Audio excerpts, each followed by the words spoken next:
Hey everyone, I want to talk about something really important that happened recently at Divine Rehabilitation and Skilled Nursing on Whiteford Road in Sylvania, Ohio. It's a story that raises some serious concerns about medication safety and proper protocols. So, let me take you back to the morning of April 2nd, 2025.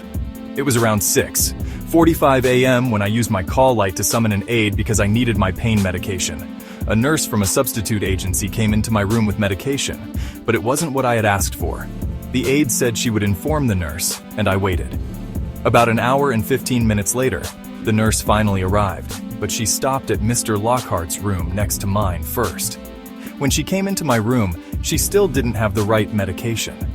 I informed her that I needed pain medication for my right foot and that I was overdue by more than an hour. She told me to wait a minute and left the room. When she returned, she brought my pain medication, but there was a hiccup. I usually take 2 pills, but she said her records didn't indicate that. I insisted she check her notes again. Here's where things got really concerning.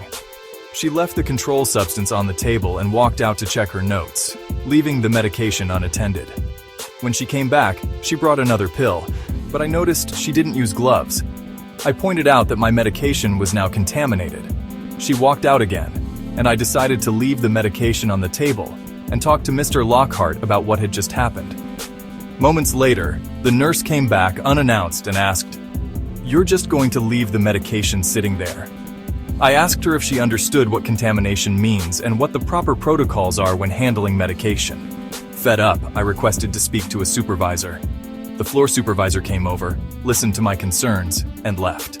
She returned with medication that I suspected might be the same contaminated pills the nurse had left earlier. This incident got me thinking about the importance of following proper procedures, especially when it comes to controlled substances. There are strict protocols for disposing of contaminated medication and documenting the process. I'm not sure if those protocols were followed in this case, and I'm seriously concerned about the potential contamination of my medication. I requested an audit of my medication to ensure its accuracy and asked the agency to investigate this matter thoroughly. So, if you're working in healthcare, especially in a nursing home, please remember the importance of proper medication handling and documentation. Always follow the protocols and be mindful of patient safety. After all, it's our duty to provide the best care possible.